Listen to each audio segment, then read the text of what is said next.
Assalamualaikum warahmatullahi wabarakatuh. Hai, bertemu lagi dengan saya Fardan Mahmudatul Imamah di mata kuliah Islam dan Budaya Populer. Kali ini saya ditemani oleh tamu spesial, Bapak Mulia Ardi. Selamat siang, Bapak. Selamat siang, Ardi. Bu Fardan. Dosen filsafat di Fakultas Usuluddin Adab dan Dakwah IAIN Tulungagung. Kali ini kita akan berdiskusi tentang Islam dan Orde Baru. Sebelumnya saya telah membagikan artikel kepada mahasiswa di mata kuliah Islam dan Budaya Populer, artikel yang berjudul Perkembangan Islam dan Praktek Islam dalam Selebaran Film Indonesia di Era Soeharto tahun 1966 sampai 1998 yang ditulis oleh Christopher Woodrick. Nah, kali ini kita akan diskusikan itu.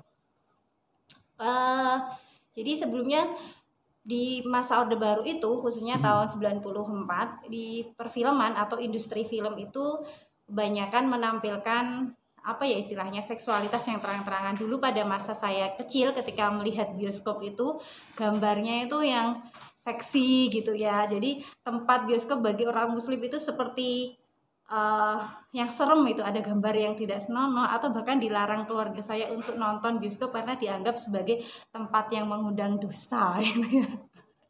Tapi ternyata menurut penelitian si Christopher tadi, terdapat 300 poster dari penelitiannya, dari 300 poster film tahun 1966 sampai 1998 itu ternyata ada juga gambaran Islam, bagaimana Islam direpresentasikan melalui industri perfilman, berbagai macam. Ternyata meskipun masih banyak film-film yang dalam tanda kutip tadi dalam tanda kutip tidak Islami ya, tapi sebenarnya juga ada representasi Islam di situ. Nah, oke, langsung saja Pak Ardi ya, kita mulai diskusinya. Tapi siang ini kabarnya sehat Pak Ardi? Sehat, alhamdulillah. Oke, jadi kira-kira apa sih mengapa pada era Soeharto atau pada masa Orde Baru itu gambaran atau representasi Islam tidak seramai saat ini gitu ya, tidak seramai saat ini itu maksudnya. Apalagi tahun-tahun itu memang Islam, saya hanya melihat Islam kalau dalam pengalaman saya sendiri itu hanya di film-film horor kayak Susana gitu ya, atau mungkin terakhir yang pernah saya tonton itu waktu saya kecil adalah filmnya Wali Songo ya, yang Deddy Mizwar yang beliau jadi Kalijaga gitu. Nah itu kira-kira apa faktornya Pak Ardi? Sebenarnya kalau dikatakan langka juga tidak tepat ya, karena dari sisi waktu Orde Baru itu cukup panjang timelinenya dibanding dengan sekarang.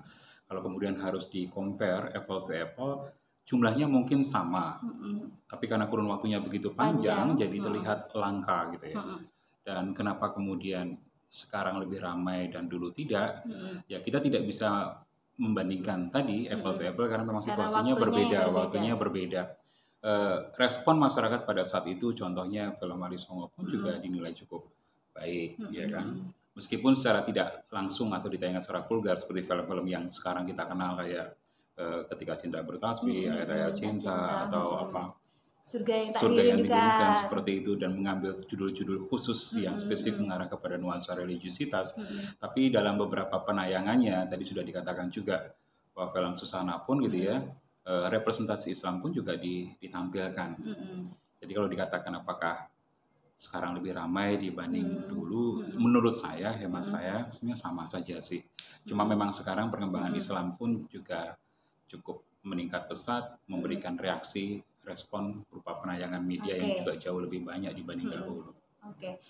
Oke, terima kasih Pak Di. Tapi menurut Anda apakah secara politis itu sebenarnya juga mempengaruhi akses film Islami waktu itu? Maksudnya apakah pemerintah sendiri sebenarnya memberikan pembatasan terhadap perkembangan industri film yang dalam tanda kutip bersifat Islami?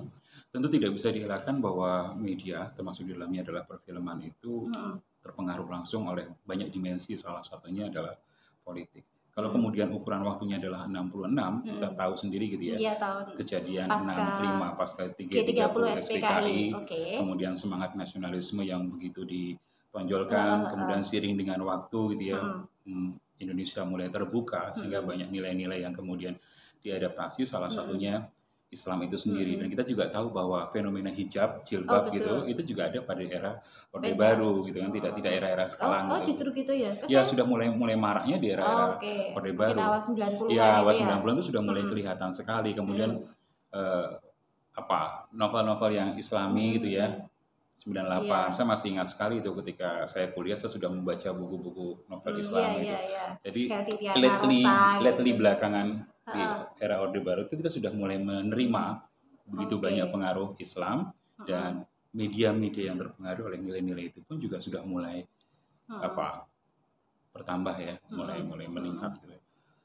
Seperti itu. Tapi saya seperti tadi ya, perkembangan nasionalisme, apa istilahnya, semangat nasionalisme yang dibesarkan pasca G30 SPKI itu tadi tahun-tahun 70 80 itu kan, kalau dalam beberapa literatur yang saya baca itu bahkan di tahun-tahun tersebut kewajiban berhijab saja masih dibatasi, berbeda seperti sekarang yang justru menunjukkan arah sebaliknya ya. Di malah di sekolah-sekolah negeri mungkin malah justru diwajibkan dalam penggunaan hijab tersebut. Itu kan juga menunjukkan istilahnya apa ya, keberpihakan pemerintah dalam tanda kutip terhadap representasi Islam di ruang publik gitu ya. Iya, sinyal-sinyal itu kan sudah terbaca mendekati akhir Orde Baru. Kemudian diteruskan dengan Orde Reformasi, di mana nilai-nilai sudah semakin bebas. Terbuka. Tidak hanya nilai yang istilahnya ke kanan gitu ya, nilai-nilai yang ke kiri pun juga dimunculkan, ditampilkan. Baru kemudian masuk eranya SBY, kita sudah mulai menemukan pola-pola yang lebih settle atau lebih mapan dibanding di era reformasi. Gitu. Tapi kalau dikatakan bahwa Orde Baru tidak atau memberikan ruang kepada nilai-nilai spiritualitas, saya rasa juga tidak gitu. Cuma main konsepnya saja yang berbeda gitu ya. Tampil tapi tidak vulgar. Baru mendekati belakang Orde Baru kita bisa menemukan banyak sekali media mulai bermunculan ya, genre semacam itu. Nah, berarti kalau menurut Pak Ardi sendiri, bagaimana sih sebenarnya representasi Islam dalam industri perfilman Orde Baru itu? Sebetulnya masih sama dengan sekarang gitu ya, hanya saja untuk dari sisi judulnya ya, keberanian untuk menampilkan judul yang eksklusif mengarah kepada nilai-nilai keislaman di Orde Baru itu tidak begitu tampak. Sebaliknya di kita pun sudah mulai menggunakan kata Alhamdulillah atau Bismillah dan sebagainya gitu ya. Nah itu perbedaannya mencolok. Tapi untuk representasinya masih tetap sama, menampilkan ikon-ikon seperti jilbab, kemudian penggunaan ayat-ayat suci, penggunaan rumah ibadah, kemudian penampilan ya yang menggunakan laki-laki menggunakan sarung, kopiah dan sebagainya. Apalagi kalau kita masuk ke genre film horor, selalu yang dikontraskan adalah yang berbau agama gitu, terutama Islam gitu kan. Dan itu sudah kelihatan sekali. Seperti itu sih. Berarti sebenarnya itu hanya istilahnya perubahan casing ya, tetapi atau gimana? Semangatnya sebenarnya masih sama gitu. Semangatnya masih sama, tapi era keterbukaan juga memberikan pengaruh sehingga upaya untuk memperluas jangkauan untuk mengeksplor, menggali lebih dalam, lebih banyak daripada yang tahun-tahun sebelumnya. Benar, dan lebih berani gitu ya untuk mengungkap. Bahkan tidak hanya yang bertendensi sama mengambil contoh yang positif gitu ya. Yang negatif juga kita tahu ya, wanita beraung sorban gitu ya. Itu kan memberikan gambaran Islam yang kritis gitu ya, mencoba untuk menggugat nilai-nilai tertentu. Nah, itu juga sudah mulai berani di era-era pasca Orde Baru. Nah, kalau dulu menampilkan Islam masih agak sedikit malu-malu meskipun sudah direpresentasi. Nah, di era keterbukaan justru yang kita lihat adalah upaya untuk menggugat nilai-nilai kemapanan di dalam agama itu sendiri. Oke, kemudian tentang tadi kayaknya pertanyaan ketiga ini sudah saya sampaikan tentang sebenarnya kan persepsi Muslim terhadap industri film itu kan juga, atau industri film perfilman atau bioskop itu kan juga mengalami perubahan ya. Yang dulu yang saya ceritakan dalam pengalaman saya sendiri, orang memandang bioskop itu sebagai sesuatu yang dalam tanda kutip tidak sesuai dengan nilai-nilai Islam, tapi kemudian sekarang justru orang berbondong-bondong ke bioskop karena menjadikan dalam tanda kutip bioskop itu mengalami, kalau dalam bahasa lain mungkin islamisasi ya, karena bahkan santri-santri sekarang itu juga karena tontonannya sudah merujuk tadi, ekspornya semakin luas dan identitas Islam seakan mendapatkan ruang juga lebih banyak di dunia perfilman seperti itu. Nah, menurut Anda itu perubahan seperti itu dalam in some extent itu bagus atau gimana? Atau sebenarnya juga ada problem baru gitu? Sebenarnya dulu bioskop itu tidak hanya dipandang dalam tanda kutip gitu yang menakutkan, tapi juga dipandang eksklusif. Jadi tidak semua orang bisa mengakses ke bioskop. Pun untuk menggait rating dari konsumen, maka seringkali yang ditayangkan lebih banyak film-film yang memang bisa mengundang banyak orang untuk hadir. Tapi seiring dengan peningkatan pendapatan masyarakat, gitu ya, keterbukaan, apalagi ada media sosial, gitu ya, mengiklankan film itu jauh lebih mudah, bahkan mengandalkan viral viewer atau seperti bahkan itu. Bahkan tidak hanya lewat film sekarang ya, media sosial, setiap orang bisa bikin film pendek atau bahkan TikTok itu sendiri. Nah, kalau zaman dulu kan kita tidak punya media itu, kita hanya punya media surat kabar, majalah, otomatis kecepatan kita untuk mengakses informasi itu kan sangat lambat sekali. Nah, ini juga menunjukkan kenapa kemudian film-film itu agak sedikit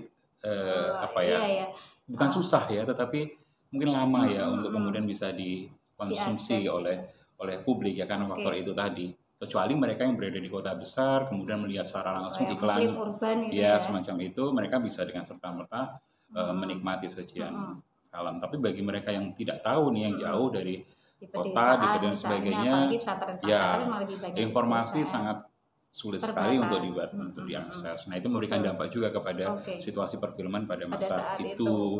Oke, berarti tidak hanya sekedar secara politis, tapi juga secara sosial ekonomis itu sendiri juga sebenarnya sangat mempengaruhi representasi Islam di perfilman pada saat Orde Baru maupun sekarang gitu ya. Sama seperti yang tadi saya katakan bahwa tidak hanya sisi politik saja gitu, tapi semua aspek sebenarnya mempengaruhi gitu ya. Termasuk salah satunya itu tadi.